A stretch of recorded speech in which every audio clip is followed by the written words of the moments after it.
ఇప్పుడు ఈ డ్రగ్స్ అనేది కూడా మీరు ఒక్కసారి గుర్తుపెట్టుకోవాల్సింది, ఇదొక పెద్ద మత్తు, ఇదొక పెద్ద వ్యసనం. ఒకసారి ఆ వ్యసనంలో పడిపోయిన తర్వాత మళ్ళీ తిరిగి మామూలు మనిషి కావడం చాలా కష్టం.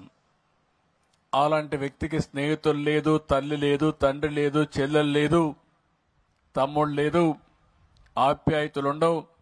ఆ వ్యసనంలో పోయిన తర్వాత ఆ వ్యసనమే సర్వనాశనం చేస్తుంది.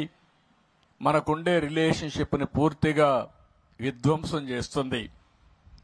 ఈరోజు మన రాష్ట్రంలో దురదృష్టం మీరు చూస్తే గంజాయి వచ్చింది. గంజాయిని చూస్తే ఇండ్ల కాడ పండించే పరిస్థితి వస్తారు కొంతమంది దుర్మార్గులు. అదేదో కూరగాయల పంట మారిగా, అంటే ఒళ్ళు కూడా కొవ్వెక్కిపోయి ఇష్ట ప్రకారం చేసే పరిస్థితికి వచ్చారు. అందుకనే రాష్ట్రం మొత్తం పెద్ద ఎత్తున ఈగల్ అనే పేరు పెట్టి, ఏదైతే ఈగల్ పేరుతో పర్యవేక్షణ చేస్తున్నాం, ఎక్కడికక్కడ సమర్థవంతంగా కంట్రోల్ చేస్తాం.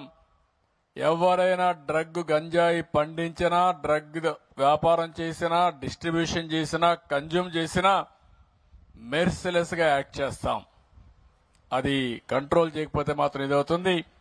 ఇక్కడ స్కూల్స్ నుంచే ఈ ఉద్యమం ప్రారంభం కావాల్సిన అవసరం ఉంది. ఆ చైతన్యం వస్తేనే ఇది సాధ్యమవుతుంది.